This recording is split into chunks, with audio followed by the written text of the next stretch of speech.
ending lang. 5 minutes.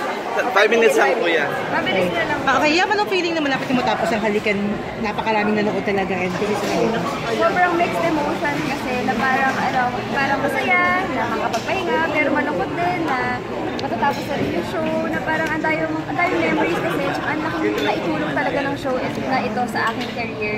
Tsaka dami ko natutunan, grabe. Tsaka Sepax talaga, like, mahal ko sila lahat. Gano'n kalaki yung binago sa career mo? Kasi naging paid actors ka talaga, may...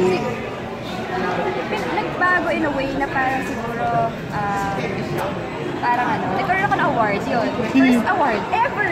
First acting award. Dalawa, diba? Dalawa? Okay. 4! Pero yung una, parang parang trending actress, tapos naging TV actress, si Guillermo, for prime time, so isa pa, recently for Gawad Pilipino, na best actress.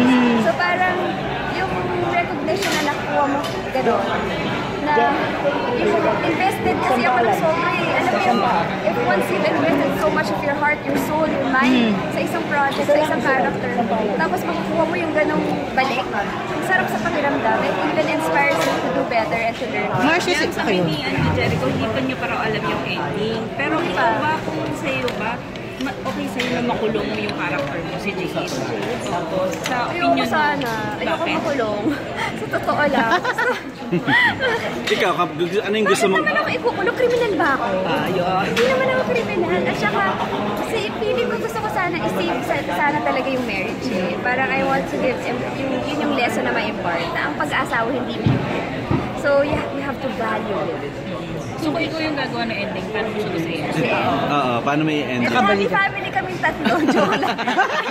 Mars, kasi before, parang dahil natatanggap ng mga emails sa mga kabit, sa mga ano, hanggang ngayon ba meron pa rin? Nag-idol daw sa'yo. Oo, idol. Ano reaction about that? Hanggang ngayon ba may mga natatanggap pa rin? Siyempre nakakatawa kasi ina-open up nila yung personal life nila. That's something, di ba? Kumbaga, it's a part of them that they're sharing na personal. So I really appreciate it. And I wanna keep it to myself also. Ano man yung mga sinasabi nila sa akin. Pero yung mga nangaaway, Mars, yung mga nangaaway naman sa'yo, meron din definitely.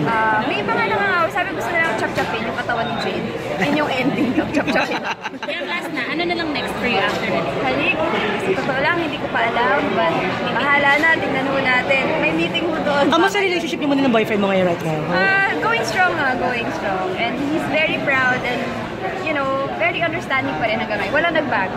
Only sweeter. As an actress, ano yung lesson na na-pick up mo from the Sabi mo marami ka natutunan. The whole experience. You have to learn how to listen. Tsaka magpakumbaba. Learn to accept mistakes. Accept mistakes. And also, hindi lahat ng bagay alam mo. So, magtanong ka rin. Diba? So, yun. Salamat.